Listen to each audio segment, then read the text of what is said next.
Welcome into the latest edition of our Cubs Recap Podcast, a presentation of our Recap YouTube channel and available audio only everywhere you get your favorite podcasts. I'm David Kaplan. That man right there is my sparring partner, Gordon Wittenmyer, and we have a lot to get to, Gordon, and it's brought to you by our great partners at the Illinois Tollway and their If Only campaign. Hey, folks, quick time out before we get started to talk about something serious. We've all said it before. If only I had slowed down. The Illinois Tollway's new campaign is called If Only, and it's a powerful reminder that speeding doesn't just put you at risk. It affects everyone on the road. Every crash leaves someone wishing they'd done things differently. So take the extra time, slow down, save lives. Lives, including yours, depend on it. The Illinois Tollway and their If Only campaign. All right, Gordo, let's talk about Anthony Rizzo. Yeah. Tony Rizzo announces his retirement this morning. He will be honored in a ceremony at Wrigley on Saturday, sign a one-day deal, retire as a Cub, and then he'll also be an ambassador. Your thoughts on Rizzo coming back to the Cubbies? This was inevitable, right? Even when he left to go to the Yankees, even when he signed extensions with the Yankees, you kind of thought that there's going to be a pathway back here. At some point, he's going to be part of this. And, my only thing is I kind of would have liked to see him play a couple more years, and he just didn't have the opportunities in the offseason. I know he wanted to. But beyond that, I think this is a great move. It's nice timing for a team that's headed back to the playoffs. It's kind of poetic, ironic. I'm not sure. When they traded him away in 2021, they basically just traded away any chance they had. I mean, it was him and the rest of that core. Mm-hmm. They were actually in first place in late June that year. They were. And they just they sold off or got rid of pieces in the offseason and then sold off everything that was left at the trade deadline. And they haven't been back to the playoffs since.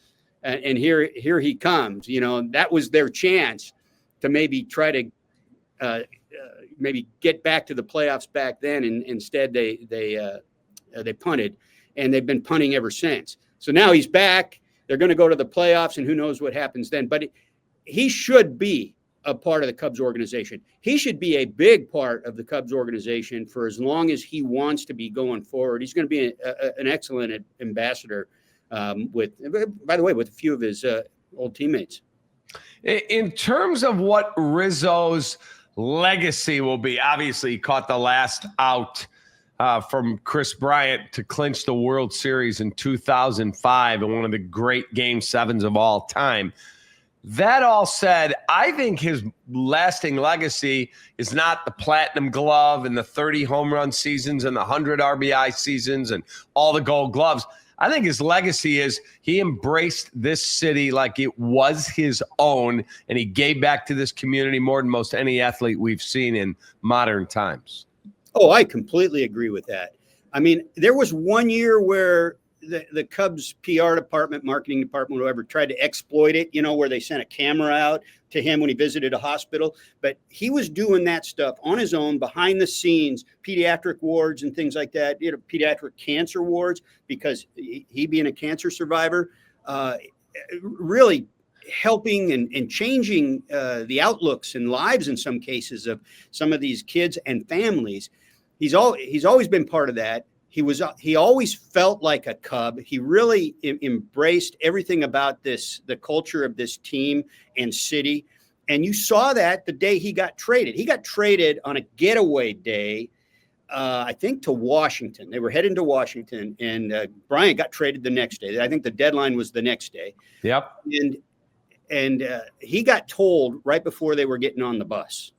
And his family was there. It wasn't unexpected that he got. He was out by the bus with his family. They said, "Hey, yes. Can you come back in? Jed needs to talk to you." And he spent a long time after that with his family on the field and just soaking it up, feeling the emotions of it. It really struck deeply, as you can imagine, and that kind of tells you what this place meant to him, and what he meant to the place. I think is I mean, I don't know that it's really debatable. I mean, he was a top 4 MVP finisher twice. You could have made the case that when KB won it that year in 2016, that the Rizzo was just as deserving. I had many writers who had votes coming into town down the stretch that year saying which one should they vote for, because they looked at both of those guys. One of them is the MVP and the other guy somewhere else in the top 5 on the ballot. And so I know that's how he was viewed around the league. They built the lineup around him. He made all those infielders better with what he did defensively at first base. And he was, we've talked about this in the past, not really a leader in sort of a vocal way, or he's not going to get in your face or have quite the edge like maybe even a Kyle Schwarber has, at this veteran point in his career. But he kept the clubhouse loose. He was comfortable in his own skin and was a guy that could project that to the rest of the room and lower the temperature a little bit. And in a way, that's leadership. And he provided a really important part of that clubhouse fabric to those champions, to the championship, and then those other near misses. Are you surprised? Because I am, that he decided to hang him up. He's not that old. He's not like he's in his 40s here. I'm surprised, but I was also told he was not going to sign with teams for some small amount of money. He said, I've earned the right to be paid commensurate with my level of experience, and nobody offered him a contract, apparently. Yeah, that's where I was going to go with that. I mean, it kind of reminds me of Jermaine Dye back in the day. They both these guys retired with something left in the tank, you would think, where they could go out and help a team. And you're talking about a left-handed hitter with power, who also knows how to hit. Like he had B swing, and he came up big in clutch situations. He played on the biggest stages there are. He certainly could have helped somebody. But I get it. He's battled injuries. He's worked hard to try to stay on the field in recent years. And why would he come back after what he's done in his career to just have to make a roster spot, or to not get paid what he thinks he's worth? At this point, he's got 300 home runs, and he's got his all-stars and his ring, and he's made plenty of money. Just retire. So I would have liked to seen him play a little more. I think he would have liked to play a little more, but I get it. He's got the terms that he was willing to play for, and he didn't get it. In terms of what you expect him to end up doing, he's going to be an ambassador, which I think is super cool. And the Cubs need to have more ambassadors that are younger, that the young fans can connect with. I don't think he's a broadcaster. I don't think that's who that guy is. Do you? I don't think so. And what's kind of funny is I was just talking to another writer today about this, and we both agreed, he's not always the most eloquent guy, but he really tries. And so sometimes there's some malapropisms in there, and he doesn't quite get out what he's trying to say, and which could make him an endearing broadcaster if that were something that he really wanted to do. I'm not sure that's the person that he is, that he wants to do that. I'm not sure. If he did, why not give it a go? But as far as being an ambassador, as far as being around, representing the club, whether it's in a business community setting or a season ticket holder setting, or just fans somewhere, either in the city or at the ballpark, he's perfect for that. I mean, that's his wheelhouse. All right, let's talk about this team. As you and I are taping, the Chicago Cubs have a 3-game lead for the top spot in the wild card as we wind down toward the end of the season. The Padres are trying to run them down. You're actually in San Diego. Give me your thoughts on this Cubs team, which just dropped 2 of 3 at home to the Nationals, but then has split the first 2 with Atlanta.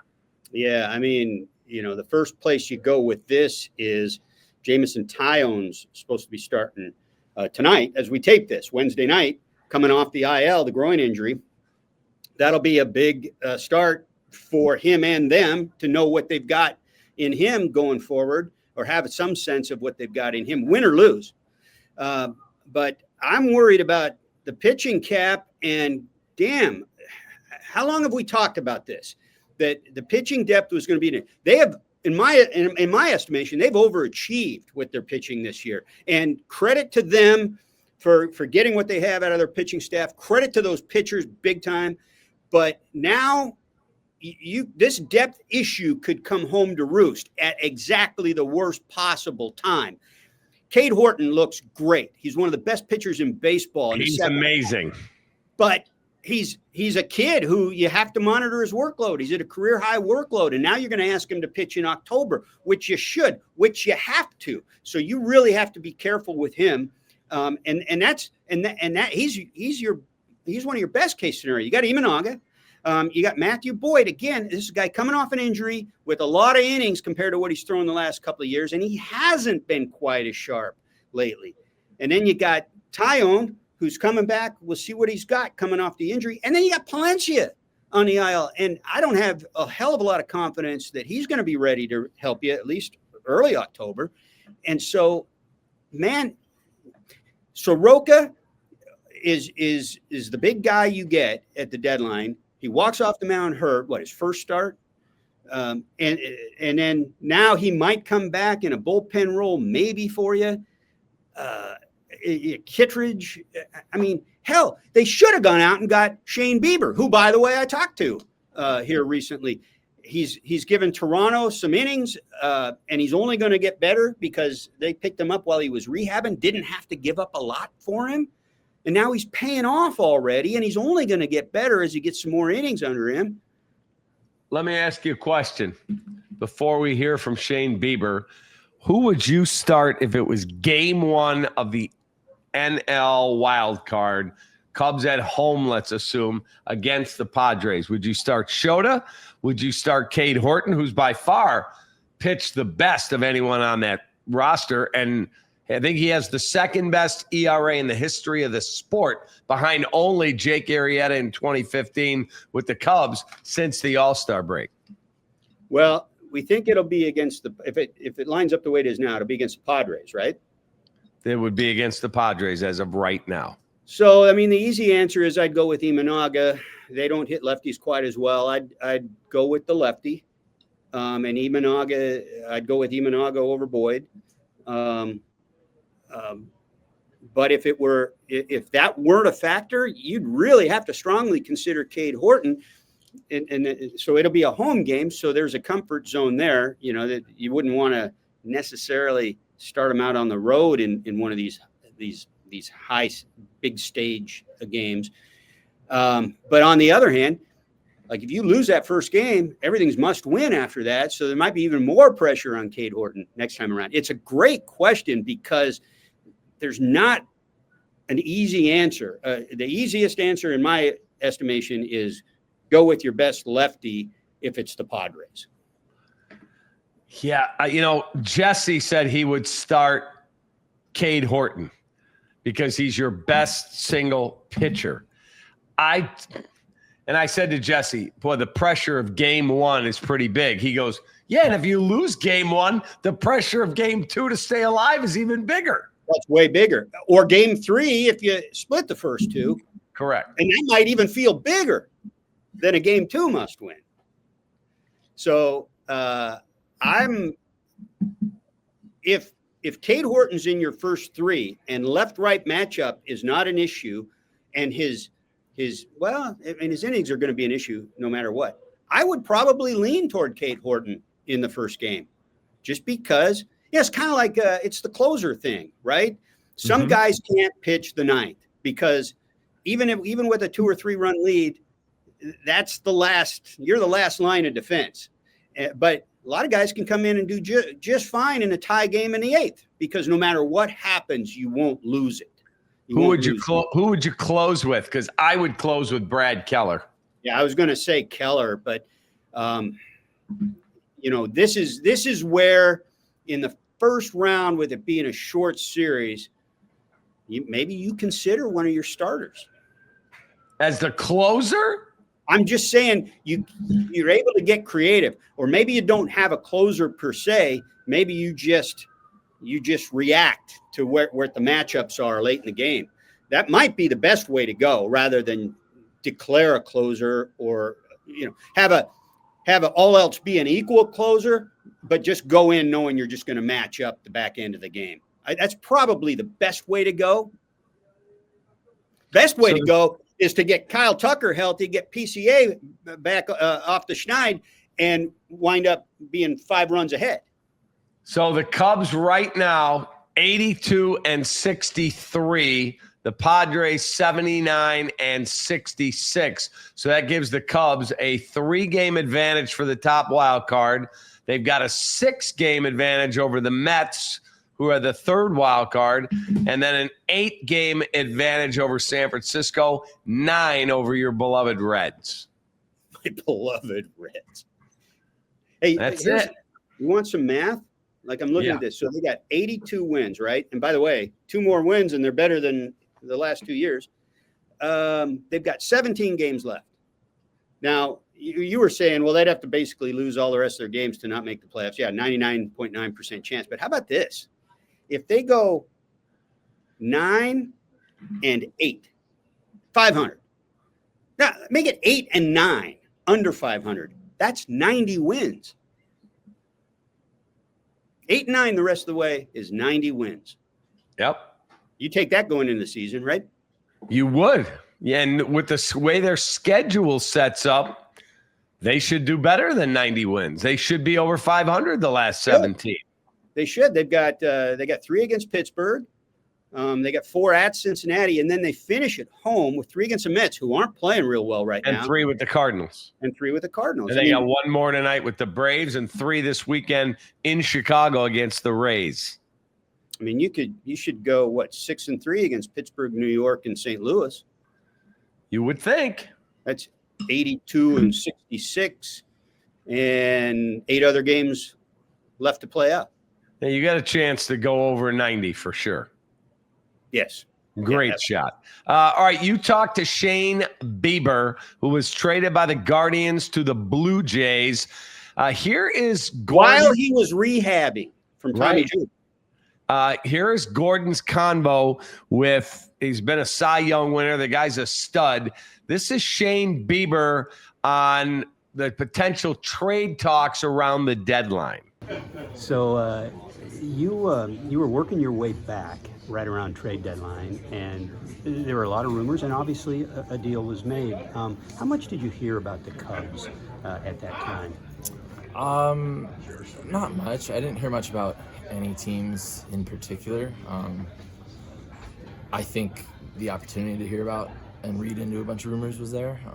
I decided not to, right? Because ultimately I just had to focus on myself and my family and my journey back to the major leagues. And at that point, I was focusing on the team that I was with, and that's Cleveland, and trying to get back as healthy and as quick as possible for them. So, short answer, I didn't pay too much attention. I didn't hear too much just because I chose not to. Were you surprised that, given the fact that you hadn't gotten all the way back to the big leagues yet, that there was that much interest and that a trade was made? Like I said, I wasn't paying too much attention. I don't know. It was hard for me to gauge how much interest there was, but I guess at the same time, no. I believe in myself, and I think I had a relatively productive rehab stint. And a great journey back from Tommy John. I'm feeling great, and I'm grateful for that. And so I'm just thankful for everything that's transpired over the last 16 months. It's led me to this point, this team, this clubhouse. I'm happy to be here. Yeah, obviously you've looked real good since you've been back, and this is certainly a club that can use you. Should the Cubs have done more to get you? That's not a question I'm prepared to answer. I don't know. Like I said, I'm just focused on this team and the stretch that we're going on, and I'm happy to be here. Yeah, how's it been here with some of the other guys in the rotation? It's been great. They've helped me acclimate better than I could have hoped for, honestly. Wasn't sure what to expect. Obviously, it's my first time being traded. All the things that come with it. It's quite a whirlwind, not just to trade to change where your place of business, your place of work, but to also move your family, uproot where I've been the last almost decade really was difficult, but not something that we weren't ready and willing to do. And so thank God for my wife. She was an absolute rock star from the moment we got the news, and we were able to focus on making this transition as easy as possible. And so first and foremost, my family, my wife, my support system, but then also this team. These guys have helped me acclimate extremely well, especially the starting rotation. And just the last thing, you were drafted in 2016. That was the year that Cleveland played the Cubs. You're from California. Is there any personal connection in any way to the Cubs? Any personal through family, fandom, anything? No, not really. I think their spring training is relatively close to our home base. Mm-hmm. My wife and I are in Scottsdale.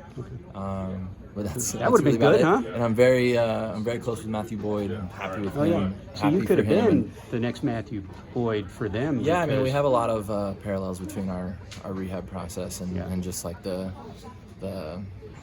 timing of everything and how it's all gone. And so I've leaned on him a decent amount throughout the rehab process, and he's been a pleasure, and I'm so happy for him and all the success that he's having. So not necessarily a Cubs fan, but I'm a Matthew Boyd fan.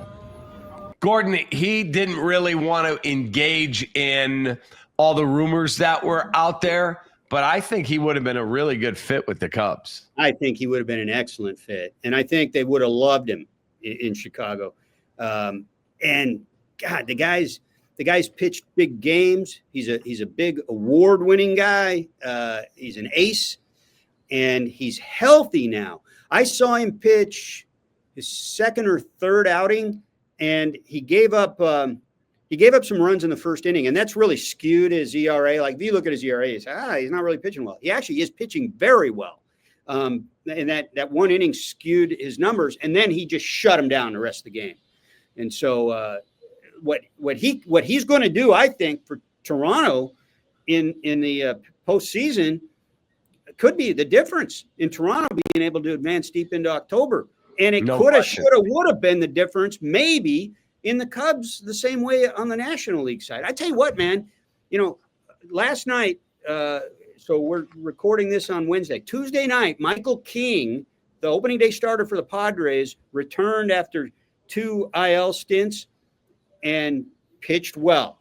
They've got their opening day starter back. The night before I saw Yu Darvish pitch. He hasn't had a great season, but man, and he doesn't have, I didn't see the velocity that I saw when he was a Cub, but I saw some crazy movement on his pitches again. And they won that game. He didn't get a decision. He pitched well. The Padres could be getting some pitching at just the right time too. And we saw what they did at the deadline with their bullpen. Mason Miller, for God's sake, their bullpen's the best in baseball right now. I've watched that bullpen the last 2 nights do what the Dodgers did in the postseason last year. I'm telling you, man, that Padres team, I haven't seen them score a lot of runs, and that might be the issue. You're going to have to beat their pitching with your pitching is probably the way it's going to go, as Joe Madden used to like to say. But they're going to be a really hard out in October. We'd like to also welcome a new sponsor here. Sinus and Snoring MD. Fall allergies in full swing. Ragweed, mold, dust could trigger congestion. Cold, dry air makes your sinus problems worse. And snoring gets worse as cooler weather leads to more indoor time and dry air. I used to be a guy who snored, and my wife said, "Hun, we have a friend. His daughter works at sinusandsnoringmd.com. I went there. I don't snore anymore. They're amazing. So go to sinusandsnoringmd.com. Hey, Cap, let me ask you, can you hook me up with that? Because my wife snores. I can absolutely hook you up. Now, I might snore too. I don't know. I'm asleep. But I've been woke up a few times. Guarantee you snore. Guaranteed. What the hell? 100%. Let me ask you this before I let you go. How far can the Chicago Cubs go in the playoffs? You know what's funny? I was just talking to a broadcaster about that here in San Diego about, are there any dominant teams out there? No. And that's why they should have done more at the deadline. Exactly. You're talking my language. Philadelphia looked like that for most of the season. Zach Wheeler's gone now, their best pitcher, one of the best pitchers in the league. And Trey Turner's hurt, a $300 million shortstop who's an igniter in that lineup. Yeah, he's hobbled right now. They're not the same team. The Padres have had issues. The Mets might squeak in. They're not playing well. They got to the NLCS last year. The Dodgers aren't the Dodgers. The Padres might catch the Dodgers. The Cubs could be playing the Dodgers in the first round. So who knows where this goes? On the American League side, I think Toronto got better, and they've played better since the first couple of months of the season. But the Yankees aren't the Yankees. The Blue Jays have their own issues. They've got some issues. Their bullpen, for instance. Seattle on paper has the roster, but they haven't performed. There's nobody out there that I would be afraid of if I was the Cubs. But like a lot of teams, they could win 2 or 3 series or go out in 2 games. That's where they stand. And that, my friend, my Cubs fan friend, is why they should have done so much more at the deadline than they did, because that could have put them over the top in October as we talk about this stuff right now, instead of just being another team in this wide open mix. Completely agree. Gordon, have a great day, man. Okay. All right. You too, Cap. All right. There he is. It's my partner, my friend. He is Gordon Wittenmyer, and he, of course, part of our Cubs podcast here, the Cubs Recap Podcast, right here on our Recap channel, brought to you by the If Only campaign of the Illinois Tollway. We've all said it before. If only I had slowed down. The Illinois Tollway's new campaign is called If Only, and it's a powerful reminder that speeding doesn't just put you at risk, it affects everyone on the road. Every crash leaves someone wishing they'd done things differently. So take the extra time, slow down, save lives including yours, depend on it. And our great partners at Sinus and SnoringMD.com. For Gordon, I'm Cap. Go Cubs. Have a great rest of your day. Take that.